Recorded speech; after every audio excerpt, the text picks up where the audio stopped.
लाल सागर में भारतीय जहाज पर हमला हुआ। यह बड़ी खबर है। यमन के पश्चिमी तट के पास हूती विद्रोहियों ने अटैक किया है। विस्फोटकों से लदी सुसाइड बोट टकराई है। हमले के बाद लाल सागर में यह जहाज डूब गया।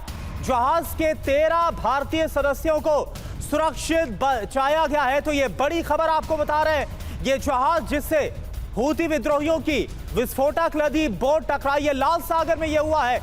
यमन के पास हूती विद्रोहियों ने हमला किया भारतीय जहाज पर और इसके बाद यह जहाज डूब गया है। 13 भारतीय सदस्य जो मौजूद थे, क्रू, उन्हें किसी तरह से बचाया गया। वहीं हूती विद्रोहियों के हमले की विदेश मंत्रालय ने भी कड़ी निंदा की है। कमर्शियल जहाजों पर हुए हमले की चिंता करा और कमर्शियल जहाजों को निशाना बनाना बंद हो, बिना रुकावट जहाजों की आवाजाही शुरू की जाए। तो कमर्शियल जहाजों पर हमले चिंताजनक, और ये इस बीच आपको बड़ी खबर बता रहे हैं जहां एमईए की तरफ से भी इसी खबर के बाद हूती विद्रोहियों के हमले की निंदा की गई है। कड़ी निंदा विदेश मंत्रालय की तरफ से की गई। वही स्टेटमेंट भी इस वक्त आपके सामने। तो आप देखिए, हूती विद्रोहियों की तरफ से जो हमला किया गया, लाल सागर में भारतीय जहाज पर हमला किया गया। खबर क्या है? यमन के पश्चिमी तट के पास हूती विद्रोहियों ने हमला कर कमर्शियल जहाज को टारगेट किया। फैज नूर ओलिया नाम के जहाज पर हमला किया गया। विस्फोटकों से लदी सुसाइड बोट टकराई है और हमले के बाद लाल सागर में यह जहाज डूबा। बड़ी बात क्या है? जहाज पर सवार थे 13 भारतीय सदस्य। सभी 13 भारतीय सदस्यों का रेस्क्यू क्रू मेंबर को यमन नेवी ने किया है। भारत ने क्या कहा है? कमर्शियल जहाजों पर हमला काफी चिंताजनक है। जहाजों को निशाना बनाना बंद होना चाहिए। बिना रुकावट जहाजों की आवाजाही शुरू की जानी चाहिए। मनीष इस वक्त हमारे साथ है। मनीष, एक बात बताइए कि क्या खबर मिल रही है? क्या जानबूझकर, क्योंकि भारतीय जहाज था, उस पर जाहिर सी बात है कि भारतीय झंडा भी उस पर होगा, तिरंगा भी होगा, क्या जानबूझकर यह हमला किया गया या गलती से हमला हुआ? क्या हुआ, क्या थोड़ा बताइए आप, क्लैरिफिकेशन क्या आ रही है?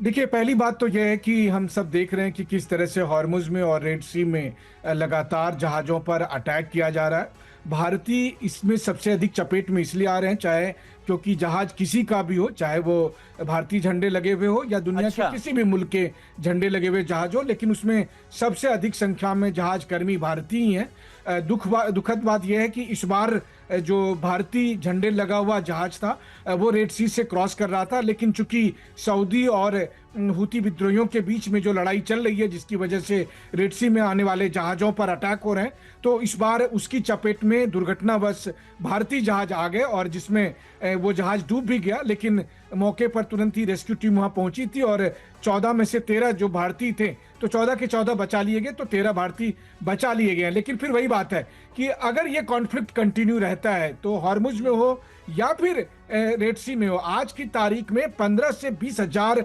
भारतीय उन जगहों पर किसी न किसी जहाज में हैं और वो फंसे हुए हैं, और कई तो महीनों से फंसे हुए हैं। तो देखिए, लड़ तो ईरान और अमेरिका रहा है, लेकिन उसकी कीमत हमारे आपके लोग भी चुका रहे हैं। बिल्कुल, और क्या हूती भी एग्रेवेट होते हुए रीजनल एस्केलेशन का पूरी तरह हिस्सा बन चुका है?